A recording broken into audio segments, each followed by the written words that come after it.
Hello, and thanks for joining us on this week's episode of Tech Total Access. I'm your host, Grayson Wimbish. Here with me to recap the past 2 weeks in Hokie Sports are our analysts, Ryan Dye and Ian Andrews. The women's basketball team took on Presbyterian and defeated them 67-36. Sydney Cook had a double-double with 16 points and 12 rebounds, while Sammy Hill tallied 13 points. The story of the night was when senior Vanessa Panusis broke the school record for career three-pointers made.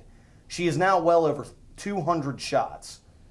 The team then traveled to take on Central Florida and handed the Knights their first loss of the season. The team had 10 three-pointers. Sydney Cook led the team again with 17 points and 9 rebounds. Shanette Hicks and Kendall Brooks were also in the double digits. The women then went to Charleston and defeated them 71-61. Shanette Hicks stole the show with 22 points and 6 steals. Sydney Cook added 12 points, and Reagan McGarity and Kayla Kinder had 8 rebounds apiece. The 5-0 women then hosted number 16 Tennessee and came away with the 67-63 win. This was the program's first win over a ranked opponent since last season, and the program's best start since 2005. Shanette Hicks had 24 points and 8 steals. Sydney Cook had another career double-double, and Reagan McGarity had 16 points. So what did you guys think about the women's undefeated start? I mean, Kenny Brooks off to a hot move here. I think this is the dream start to me. You hire a new coach, and I mean, this team last year went to the NIT, which is great and all, but you hire a new coach, you expect, a little bit of growing pains to start, things like that, and we haven't gotten that yet. And that Tennessee win is huge. We've now beaten them 2 straight years. So, but not only here at home, but we also went down there last year and beat them. Those are the kind of performances you want, because now Shanette Hicks is the ESPNW Player of the Week nationally. That's huge for your program. Yeah, starting off 6-0, Kenny Brooks is really starting off his era, I should say, in a positive manner.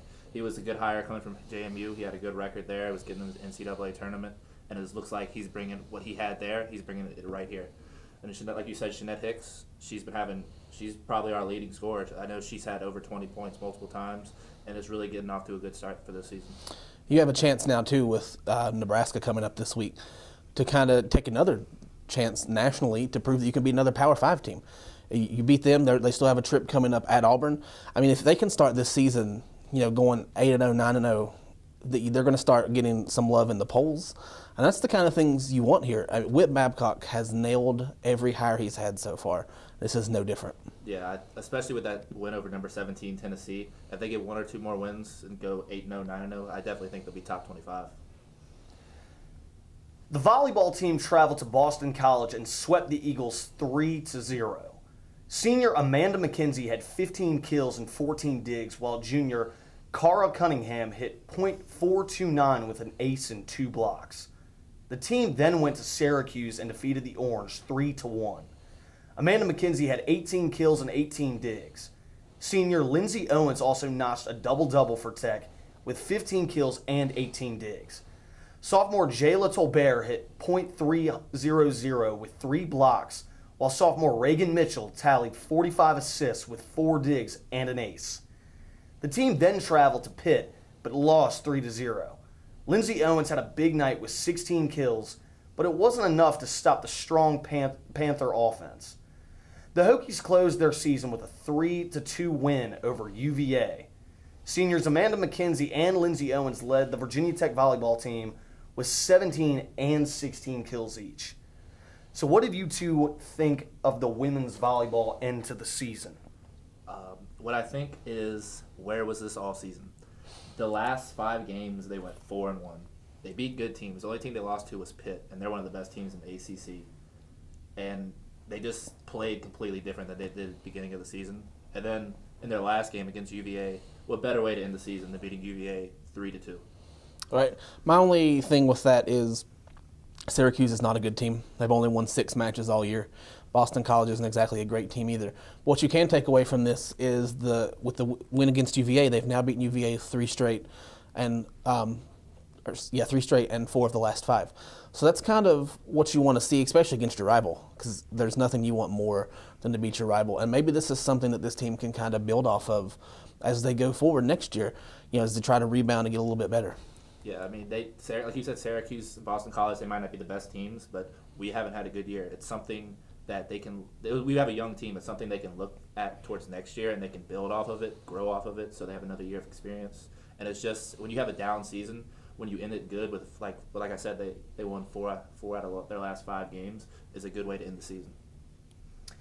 Coming up after the break, we will talk about the men's basketball tournament in California and the men's soccer NCAA journey. Stay tuned.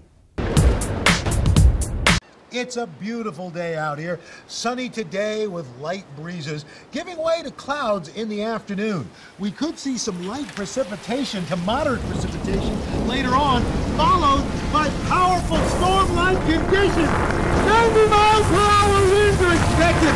Authorities are asking everyone, stay indoors. Come on, that's it. Let's go.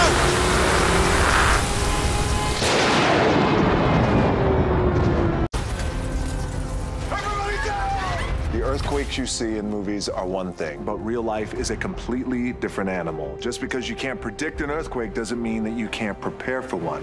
In the event of a real earthquake, you should drop, cover, and hold on. Visit ready.gov/earthquake and practice what to do to keep you and your family safe in the event of a real earthquake. And you'll be seen as a hero by your family and your loved ones. Visit ready.gov/earthquake today.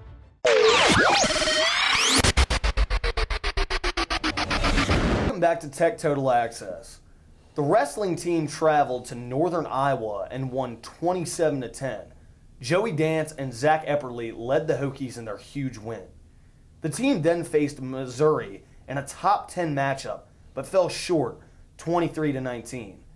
Zach Epperly had his first loss of the season, and Ty Walls picked up his second major decision at heavyweight. Dance put the Hokies ahead early, but it wasn't enough to stop the Missouri Tigers. So what did you guys think of the wrestling performance? This was a big weekend for them.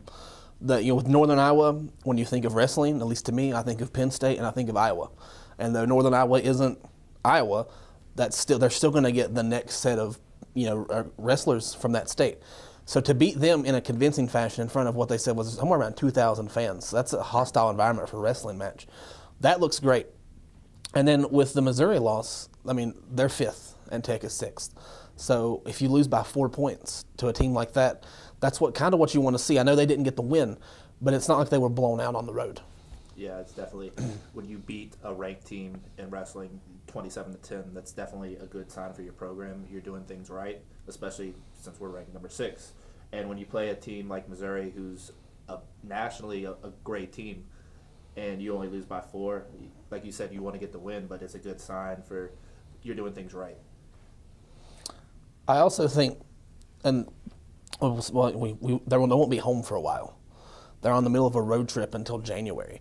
So if they can come back, if they can not get any more losses, I know they have a couple more tough matches coming up on the road, but if they can get back home with this one loss, that's really going to look good as they start getting into some ACC play, because NC State's a really good team.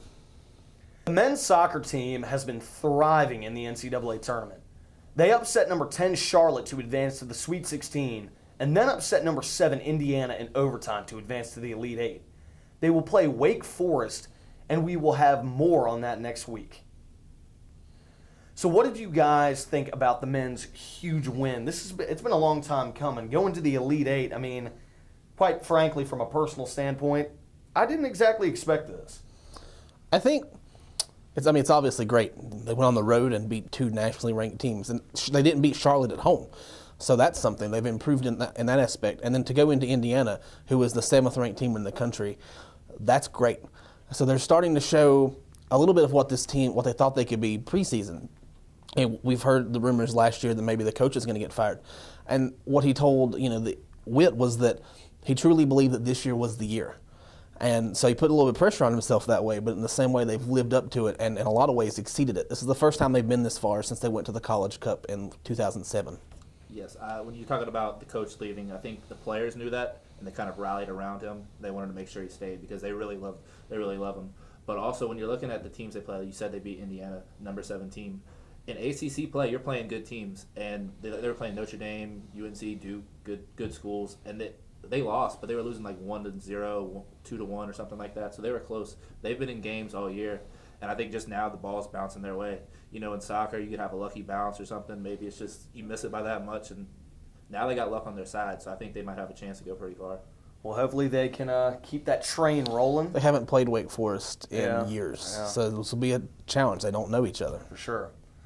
Coming up after the break, we will discuss the basketball team's big week in California and the Hokies' 13th win over UVA. Stay tuned.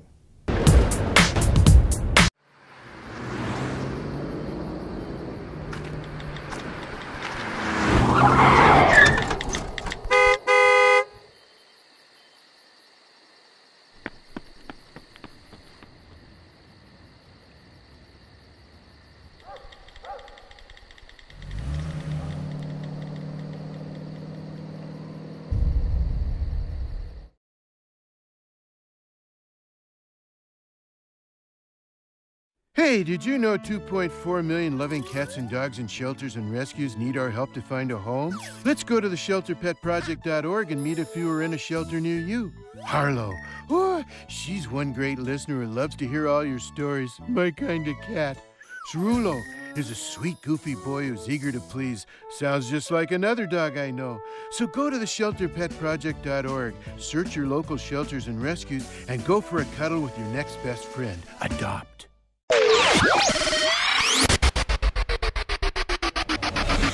Welcome back to Tech Total Access. The men's basketball team hosted High Point. Reporter Connor Doherty has more. I'm here at Castle Coliseum where the Hokies just beat High Point 99-73. Led by Seth Allen, 17 points, and Ahmad Hill's red-hot three-point shooting, the Hokies dominated the Panthers. Allen, despite coming off the bench, took over as starter Justin Robinson struggled to score, while Hill led the Hokies with 20 points. The Panthers had no answer for the Hokies passing, as the Hokies finished with 24 assists, while forcing the Panthers into taking tough shots or committing costly turnovers. The Hokies' speed was a factor, as many of these high-point mistakes led to fast break opportunities for Tech, whose aggression seemed too much to handle for the Panthers.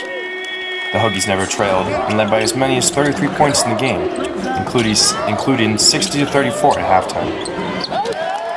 Yeah, I think I played good. I got to the paint. I got my teammates involved. I played pretty good defense. I think together as a team, we played like good collectively, and we got the win. I just thought that Seth's composure was that of a redshirt senior. I thought Chris played really well as far as finding the open man in transition. I think he's lethal. But it also speaks to those guys running their lanes and putting the defense in peril to begin the possession. For VTTV, I'm Connor Doherty. The men then hosted VMI and won 88-72. Zach Leday led 4 Hokies in double figures with 23 points and 12 rebounds for his second double-double of the season. Seth Allen added 15 points and 5 assists, and Justin Bibbs and Chris Clark each added 13 points. The Hokies then traveled to Anaheim, California for the Wooden Legacy Tournament and met up with the University of New Mexico. The Hokies defeated the Lobos 92-72. Justin Robinson had a career game, scoring 22 points and 8 assists. He led 4 Hokies in double figures. Med Hill added 18 points, Zach Leday scored 16 points off the bench, and Justin Bibbs had 13. Freshman post player Hadim C. scored 4 points and pulled down a career-best 10 rebounds in the win. The team then matched up against Texas A&M and fell short 68-65. The Hokies led for most of the game, but a late jump shot by the Aggies put them ahead with just over a minute left to play. Med Hill led the game with 18 points. The team then faced Nebraska in the consolation round and came up from behind for a 66-53 win. Zach Leday led the Hokies with 19 points and 9 rebounds, while also adding 4 assists and 3 block shots. Med Hill scored all 12 of his points in the second half for the Hokies. So, about this tournament, what did you guys think of the great streak by the Hokies? They're off to a hot start this year. They are off to a hot start. New Mexico is a borderline tournament team, and they could easily be in, and to beat them by 20, that's kind of a statement win. The unfortunate part is that you follow that up with Texas A&M, and you're leading by 15 points in the second half, and you let them come back and beat you.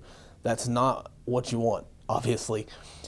And then with Nebraska, winning third place in a tournament, I know it's not winning the tournament or something like that, but still to beat Nebraska, who is a Power 5 team and also a team that might make the tournament as well. So you've gotten several good wins here in the last couple weeks, and now they go up to face Michigan this week. So I think that they can build off of this, and it's obviously great.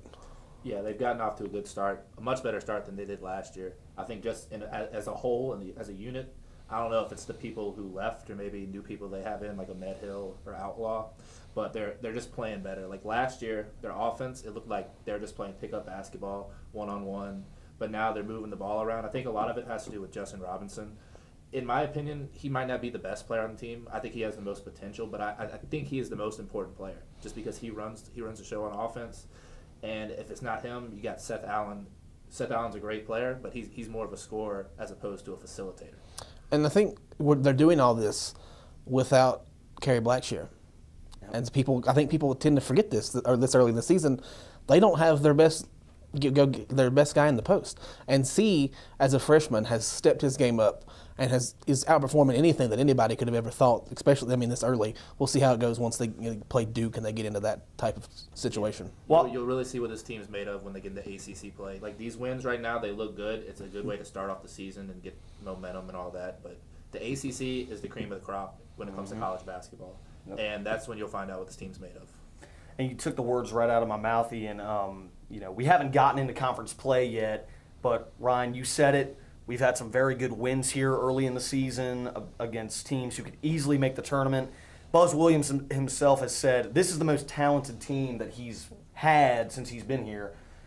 Still a lot of young guys. Hadim C stepping up big into his role, has a lot of potential. I think this team has so much potential, and going forward and getting into conference play, I'm very, very excited to see how we do. We'll see how they do against Michigan. Yep. It's on the road in a hostile environment. Michigan's a team that made the tournament last year, and they were one of the last four in. They're kind of wanting to be, they obviously want to be better than the last four in, but they're going to want to make the tournament too. And so this is kind of it's a litmus test for both teams. You see where you stand against a team that you're going to compete for in a couple months to try to get into the tournament. Yeah, Michigan's had a pretty decent program the past few years. They've borderline been generally around ranked 30 to 20, somewhere in that area, occasionally being ranked, and they lose one and drop out and process repeats. So it's a good test early in the season. The football team hosted the UVA Cavaliers this past weekend, and reporter Izzy Post with the most has more. I'm here at Lane Stadium where the Hokies just beat their in-state rival, UVA, 52-10. Virginia Tech hosted UVA for the annual Commonwealth Clash. Seniors Woody Barron, Nigel Williams, Michael Santamaria, Kenny Canham, John McLaughlin, Jonathan Galante, Devin Wilson, Darion Green, Curtis Williams, Chuck Clark, Brendan Motley, Augie Conti, and Sam Rogers took the field for the last time. The Hokies came out strong throughout the entire game. Sam Rogers, wearing 25 this week, was the first to put up points on the board. Shortly after the start of the second, Gerard Evans threw a beautiful pass to connect with Cam Phillips in the end zone. A 32-yard Sam Rogers run and a 1-yard quarterback sneak from Evans set the score to 28-0 at the half. Early in the third, Evans threw another 42-yard touchdown, this time to Bucky Hodges, to break the school single-season passing touchdown record. Joey Sly kicked a 24-yard field goal later on. At the end of the third quarter, the play of the game came from linebacker Andrew Matuapuaka on a 70-yard scoop-and-score fumble recovery. The last score came from Trayvon McMillan off a 31-yard pass from Brendan Motley. The Hokies now possess the Commonwealth Cup for the 13th consecutive year over in-state rival, and they will head to the ACC Championship where they face number 4 Clemson. Reporting at Lane Stadium, I'm Izzy Post, Tech Total Access. So what did you guys think about this monumental win? Personally, I could not be happier about it. It was so satisfying. I think you share the same reaction as most Virginia Tech fans. They couldn't be happier. UVA, for whatever reason, they like to badmouth Virginia Tech football, even though they can't beat them.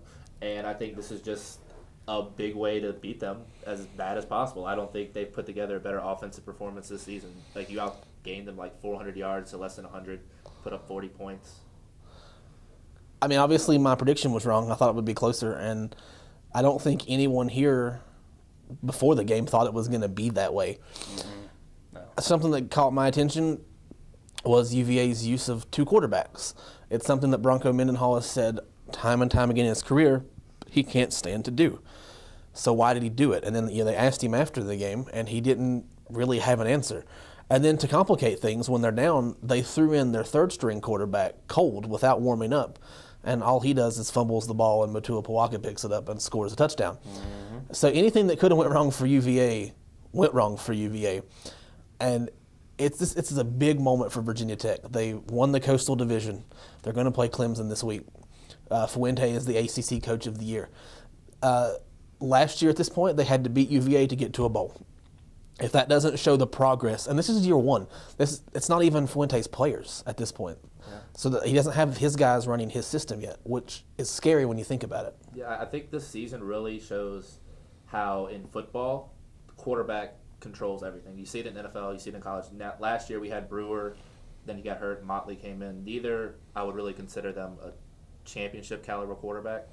And now you have Evans, who fits what Fuente is trying to do, and on top of that, he's just a good quarterback. He can play. He might have a little bit of turnover issues every once in a while, but other than that, he can play, and it really shows how important a quarterback is if you want to win and be successful. Absolutely, and it's so funny. I saw on Twitter today, a year ago today, Coach Justin Fuente was hired to replace the legend who was Frank Beamer, who had coached at Virginia Tech for 29 years, and a year later, to the date, he's the ACC Head Coach of the Year, and rightfully so. The football team has exceeded my expectations tenfold, no doubt. Just an absolutely glorious win. And I'm with you, Ryan. I did not think it was going to be that way. If you told me that the score of the game was going to be 52-10, I would have laughed in your face.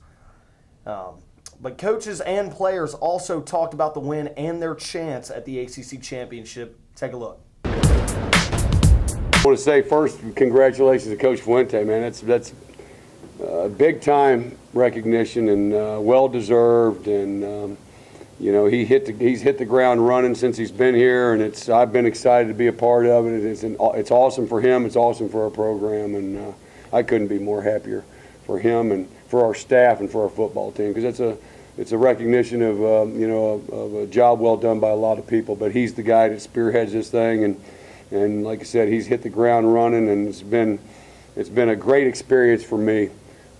This last year has just really been a lot of fun, and it's been a lot of work, but it's been a lot of fun, and I couldn't be happier for him. Oh, I mean, Coach Fuente's first class, hard-nosed, great football coach, but yeah, he's been nothing but just total respect to Coach Beamer, and that's why Coach Fuente wanted to come to Virginia Tech, was the program that Coach had built and knew it was a sleeping giant. So, yeah, it's been really cool. It's been really cool. All that matters is that I have the coaches behind me, I have my players behind me.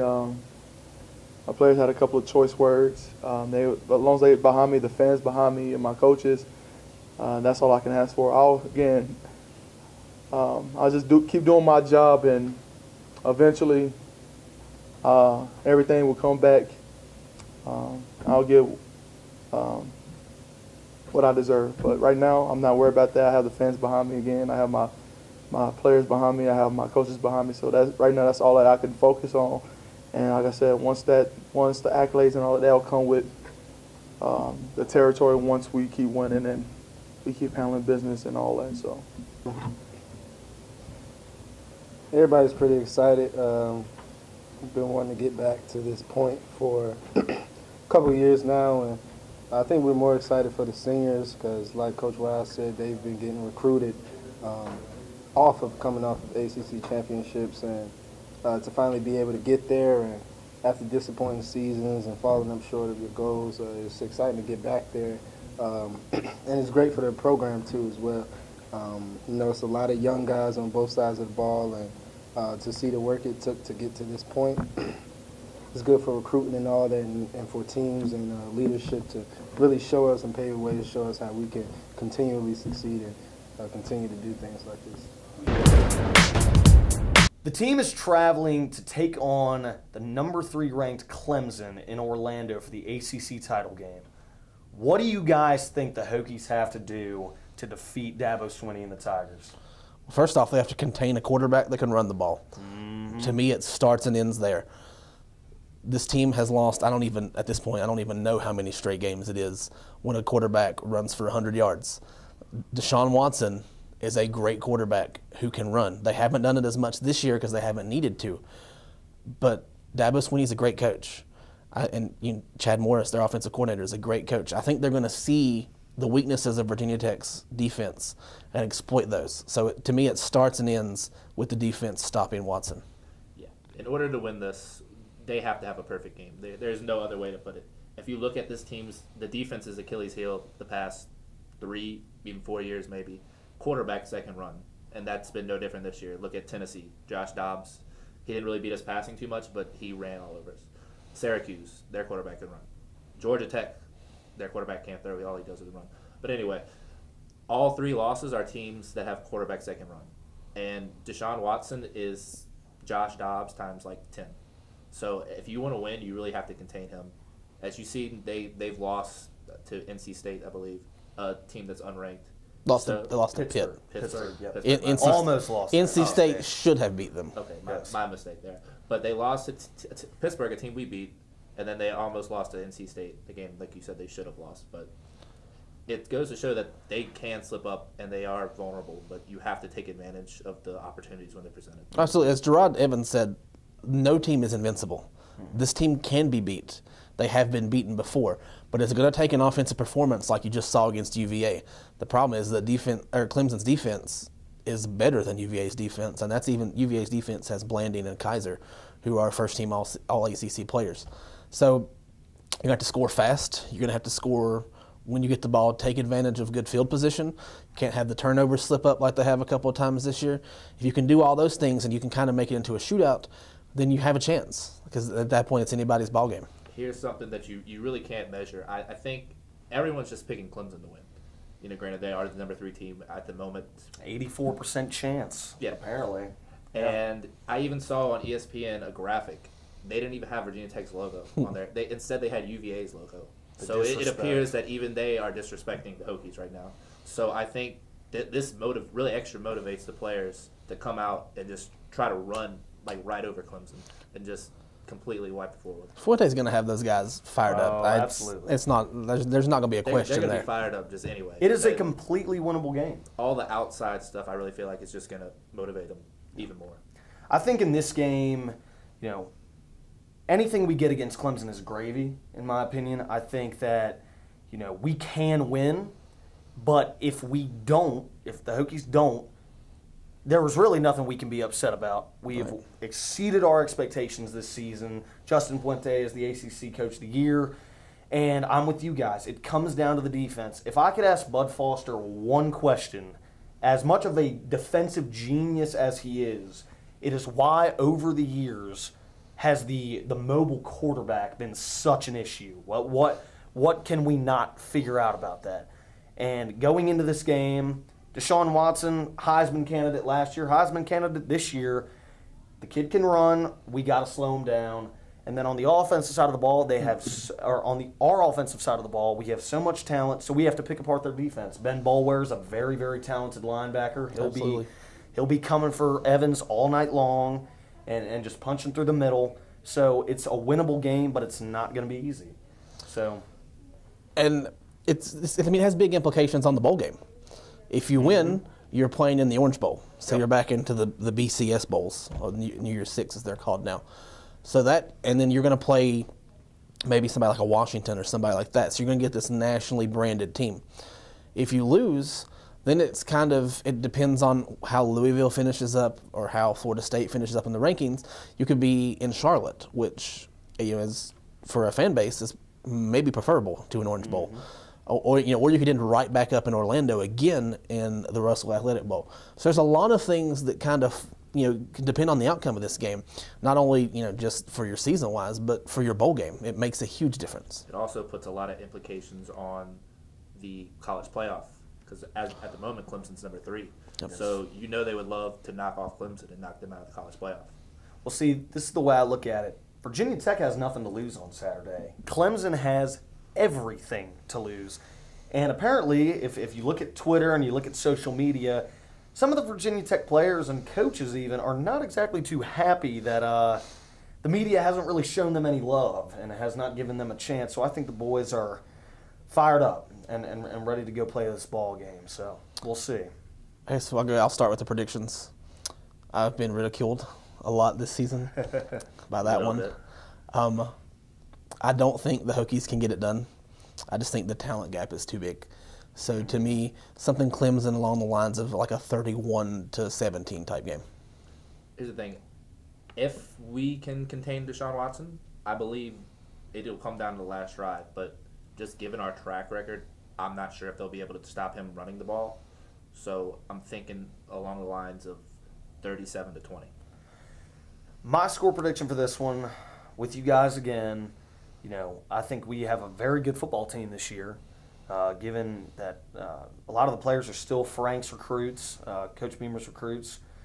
But I'm with you, Di. The talent gap there is just the margin is huge. Right. Clemson, on both sides of the ball, you're playing guys who are 4- and 5-star recruits. And a lot of the Virginia Tech guys are more so 3- and 4-star recruits. So there's a huge talent gap there. So at the end of the day, I think we'll fight. I think we'll give them a run for their money. But in the end, I'm saying 31-24. We hit the streets of Blacksburg to talk about the Hokies' big win and their ACC title hopes. Reporter Nick DeSimone has more. I'm out here in downtown Blacksburg on a chilly Tuesday night talking to our fan base about the past week of football and the upcoming ACC championship. I'm Nick DeSimone for VTTV. This is Man on the Street. What were your thoughts on Fuente's first season? What? Patrick, who attended the latest game against UVA, what were your thoughts of the game? It was nice. It was nice to see us blow them out like that. Mm-hmm. Did you have a favorite play of the game? Favorite play? Probably when we went for it on 4th down and made the touchdown instead of just taking the field goal. Like Justin Fuente showed some balls right there. We could have just taken the field goal, but he decided to stick it up to UVA, so I was proud about that. Regular season just wrapped up. Was your preseason expectations exceeded? Yeah, I think so. It's good. Yeah. Killed it. I mean, I guess it's like last year, finishing like 6-6 in the regular season, that you're not really expecting. You don't know how much to expect for the next year, so it's kind of cool to see a winning record with a new coach. What are your thoughts on Justin Fuente being named ACC Coach of the Year earlier today? I think he deserves it. Coming in first year and taking us to ACC championship, definitely deserves it. Favorite game of the year? Probably Bristol. I mean, even though the result wasn't there, just being a part of that atmosphere was pretty cool. So, yeah. All of them. Yeah, that's good. Favorite play of the year that really you remember for a long time? Oh, that one's hard. Maybe what game was that? Boston College when Gerard Evans did the long run. That was pretty cool to watch. If you had to name anyone the MVP for the season for the Hokies, who would it be? Probably Isaiah Ford. Fantastic answer. Well, expectations on the ACC championship this Saturday? I think we'll see. I mean, Clemson, definitely a good team and definitely a good battle, but if the right team comes out, we can do well. If the same team comes out that went out against Georgia Tech, who knows? So we'll see. Score prediction. 21-0. 21-0 Tech? Yeah. Score prediction. 21-0 Tech. 21-0 Tech. There you go. Seemed like the Virginia Tech fans are very pleased with the season as we look forward to the next matchup against Clemson in the ACC Championship. I'm Nick DeSimone for VTTV. All we have for this episode of Tech Total Access. Be sure to tune in next week for more hard-hitting sports action. And as always,